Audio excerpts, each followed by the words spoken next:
امیہ ابن خلف مکے کے سرداروں میں سے ایک اہم سردار تھا جو کفر اور شرک کا بہت بڑا پیشوا اور اسلام اور مسلمانوں کے حق میں روئے زمین کا ایک بہت بڑا شیطان تھا۔ ایک دن اس کو پتا چلا کہ اس کے کسی غلام نے بتوں کو پوجنے سے انکار کر کے کسی اور کو معبود بنا رکھا ہے۔ اس نے غلام کو فوراً بلا کر یہ پوچھا کہ میں نے سنا ہے کہ تم نے کوئی اور معبود بنا لیا ہے، سچ سچ بتاؤ کہ تم کس کی عبادت کرتے ہو؟ غلام نے کہا کہ محمد صلی اللہ علیہ وآلہ وسلم کے خدا کی۔ امیہ غصے سے لال پیلا ہو گیا اور کہنے لگا کہ محمد کی خدا کی پرستش کرنے کا یہ مطلب ہوا کہ تم ہمارے مقدس بتوں کے دشمن بن گئے ہو۔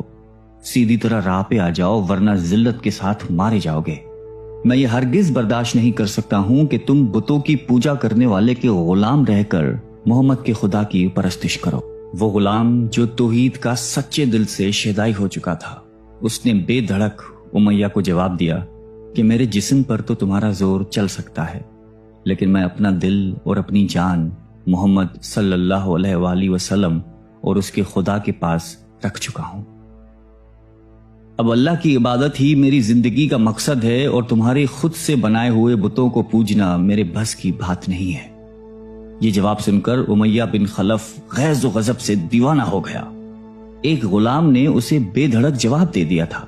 اس نے کڑک کر کہا کہ اچھا تو پھر اپنی بے دینی کا مزہ چکھ، دیکھوں گا میں کہ محمد اور اس کا خدا تجھے کیسے بچاتے ہیں۔ امیہ کے تشدد شروع ہو گئے۔ مکہ کی زمین گرمی کے سبب بڑی مشہور تھی۔ امیہ اپنے غلام کو دوپہر کی تپتی دھوپ میں زمین پر لٹا کر سینے پر بھاری پتھر رکھ دیتا تھا کہ وہ کروٹ نہ لے سکے، پھر کہتا تھا کہ محمد کے دین سے باز آ جاؤ، لیکن اس ظلم کے باوجود بھی اس غلام کے منہ سے سوائے احد کے کچھ نہیں نکلتا تھا۔ امیہ مزید غضبناک ہو کر اذیتیں مزید بڑھاتا جاتا۔ ایک مرتبہ تو امیہ نے ظلم کی انتہا کر دی۔ پورا ایک دن اور پوری ایک رات غلام کو بھوکا پیاسا رکھا اور تپتی ہوئی ریت پر لٹا کر اسے تڑپنے کا تماشا دیکھ رہا تھا۔ اس کی یہ کوشش بھی غلام کو حق سے نہ ہٹا سکی۔ آخر تھک ہار کر امیہ نے مکے کے بدماش لڑکوں کو بلایا اور ان سے کہا کہ اس غلام کو اتنی اذیتیں دو کہ یہ محمد اور اس کے خدا کا نام لینا بھول جائے۔ یہ لڑکے امیہ کی خوشی حاصل کرنے کے لیے اس بے بس غلام کو بری طرح مارتے پیٹتے تھے۔ جسم کے کپڑے اتروا کر لوہے کی چادریں پہنا کر تپتی دھوپ میں کھڑا کر دیتے تھے، لیکن غلام کی زبان سے احد کے سوا کچھ نہیں نکلتا تھا۔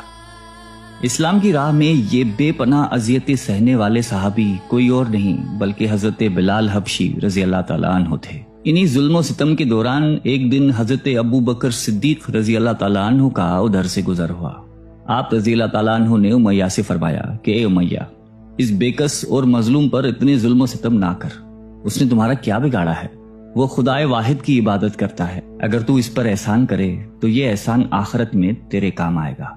اس پر امیہ نے نہایت حقارت سے کہا کہ میں تمہاری اس خیالی آخرت کے دن کو نہیں مانتا، جو میرے دل میں آئے گا میں تو وہی کروں گا۔ صدیق اکبر اس جواب پر کافی افسردہ ہوئے، لیکن پھر بھی آپ رضی اللہ تعالیٰ عنہ نے اسے سمجھایا کہ اس مظلوم پر ظلم و ستم کے پہاڑ توڑنا تیری شایان شان نہیں ہے۔ جس پر امیہ نے تنگ آ کر کہا کہ اگر تم اس کے اتنے ہمدرد ہو تو اسے خرید کیوں نہیں لیتے؟ حضرت ابو بکر صدیق جھٹ تیار ہو گئے اور فرمایا کہ بولو کیا دام لوگے؟ امیہ نے کہا کہ تمہارے پاس ایک غلام ہے جس کا نام فستات رومی ہے، وہ مجھے دے دے اور اس کو لے جا۔ حضرت ابو بکر صدیق رضی اللہ تعالیٰ عنہ فوراً ہی راضی ہو گئے، جبکہ امیہ کا خیال تھا کہ فستاس ایک نہایتی کارآمد غلام ہے جس کی قیمت زیادہ ہے اور حضرت ابو بکر صدیق رضی اللہ تعالیٰ عنہ اسے دینے سے انکار کر دیں گے، مگر آپ فوراً راضی ہو گئے۔ تو امیہ کو سخت مایوسی ہوئی اور اس نے ساتھ ہی 40 اوقیہ چاندی کی فرمائش کی، اسے بھی حضرت ابو بکر صدیق رضی اللہ تعالیٰ عنہ نے بخوشی ادا کر دیا۔ حضرت بلال رضی اللہ تعالیٰ عنہ کو ساتھ لے کر دربار رسالت میں حاضر ہوئے اور سارا ماجرا کہہ سنایا۔ آپ صلی اللہ علیہ وسلم نہایتی خوش ہوئے اور فرمایا کہ ابو بکر، اس کار خیر میں مجھے بھی شریک کر لو۔ صدیق اکبر رضی اللہ تعالیٰ عنہ نے فرمایا کہ یا رسول اللہ، میں اسے خدا کی راہ میں آزاد کر چکا ہوں۔ یہ سن کر زبان رسالت سے صدیق اکبر رضی اللہ تعالیٰ عنہ کے لیے کلمہ رحمت جاری ہو گئے۔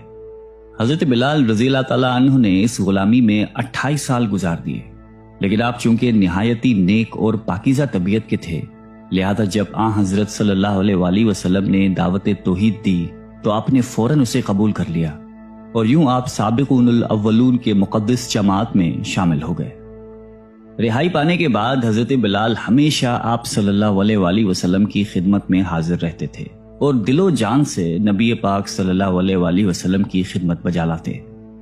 آپ صلی اللہ علیہ وسلم حضرت بلال کو کسی بھی چیز کا حکم دیتے تو آپ اپنی جان بھی لڑا دیتے۔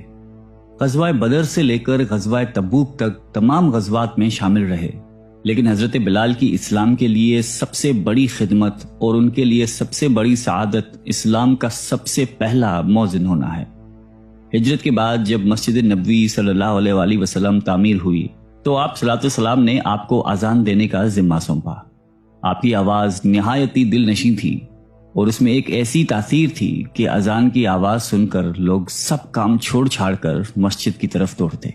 8 ہجری میں جب مکہ فتح ہوا تو کعبے کو بتوں سے پاک کرنے کے بعد آپ صلی اللہ علیہ وسلم نے حضرت بلال سے فرمایا کہ اے بلال، کعبے کی چھت پر کھڑے ہو کر اذان دو، اور یہ مبارک سلسلہ آن حضور صلی اللہ علیہ وآلہ وسلم کی حیات مبارکہ تک اسی محبت اور عقیدت کے ساتھ جاری رہا۔ لیکن 11 ہجری میں جب آپ صلی اللہ علیہ وسلم نے سفر آخرت اختیار کر لیا تو اس عاشق رسول صلی اللہ علیہ وآلہ وسلم پر غم کا پہاڑ ٹوٹ پڑا، اور مدینے میں رہنا اب آپ کے لیے دشوار ہو گیا۔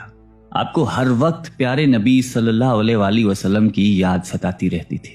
آپ صلی اللہ علیہ وسلم سے آپ نے سنا ہوا تھا کہ مومن کے لیے سب سے افضل عمل جہاد فی سبیل اللہ ہے، لہٰذا آپ رضی اللہ تعالیٰ عنہ خلیفہ اول حضرت ابو بکر صدیق کی خدمت میں حاضر ہوئے اور جہاد پر جانے کی اجازت طلب کی، لیکن حضرت ابو بکر صدیق رضی اللہ تعالیٰ عنہ نے آپ کو خدا کا واسطہ دے کر کہا کہ مجھے اس بڑھاپے میں تنہا چھوڑ کر مت جاؤ۔ تو حضرت بلال نے اس شرط پر ابو بکر صدیق رضی اللہ تعالیٰ عنہ کی بات مان لی کہ اب وہ رسول اللہ کے بعد کسی کے لیے اذان نہیں دیں گے۔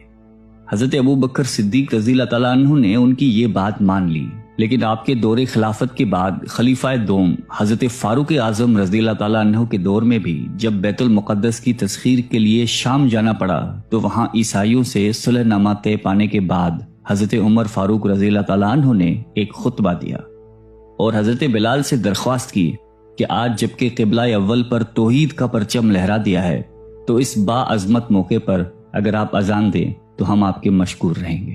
حضرت بلال نے یہی اذان دینی شروع کی تو صحابہ کرام کو عہد نبوی کی مبارک یاد تازہ ہو گئی اور ان پر رخت طاری ہو گئی۔ شام کے معرکے کے بعد حضرت بلال نے شام ہی کے ایک گاؤں میں رہائش اختیار کر لی، کیونکہ مدینے میں ہر وقت آپ کو آپ صلی اللہ علیہ وسلم کی یاد ستاتی رہتی تھی۔ لیکن ایک دن آپ نے خواب میں آپ صلی اللہ علیہ وسلم کی زیارت کی۔ آپ ان سے فرما رہے تھے کہ اے بلال، کیا ابھی وقت نہیں آیا کہ تم ہماری زیارت کے لیے آؤ؟ اس خواب نے آپ کو بہت تڑپا دیا اور آپ بیتاب ہو کر فوراً مدینے روانہ ہوئے۔ مدینے پہنچ کر حضرت بلال نے روزہ اقدس پر حاضری دی اور اس درد سے روئے کہ حاضرین بھی اشکبار ہو گئے۔ وہیں حضرت امام حسن رضی اللہ تعالیٰ عنہ اور حضرت حسین رضی اللہ تعالیٰ عنہ بھی موجود تھے۔ نانا کے پیارے نواسوں کو آپ نے اپنے ساتھ چمٹایا اور بے تحاشا چومنے لگے۔ حضرت حسن رضی اللہ تعالیٰ عنہ اور حسین رضی اللہ تعالیٰ عنہ نے آپ سے اذان فجر کی فرمائش کی، بھلا اس میں رد کرنے کی کہاں گنجائش تھی۔ اگلے دن جب فجر کا وقت ہوا تو آپ نے اذان دینی شروع کی۔ لوگوں کی عہد رسالت کی یاد تازہ ہو گئی اور لوگ اس طرح روتے ہوئے مسجد کی جانب چلنے لگے جیسے کہ نبی پاک صلی اللہ علیہ وآلہ وسلم کا دور واپس آ گیا ہو۔ ایسا دردناک منظر اس کے علاوہ کبھی دیکھنے میں نہیں آیا۔ حضرت بلال حبشی رضی اللہ تعالیٰ عنہ نے 60 سال کی عمر میں وفات پائی۔ آپ کا مزار دمشق میں ہے۔ آپ کو دربار رسالت میں خاص مقام حاصل تھا۔ آئیے ہم سب اللہ تعالیٰ سے دعا کرتے ہیں کہ ہمیں بھی حضرت بلال حبشی رضی اللہ تعالیٰ عنہ کی صفات میں سے کچھ عطا فرما دے۔ آمین۔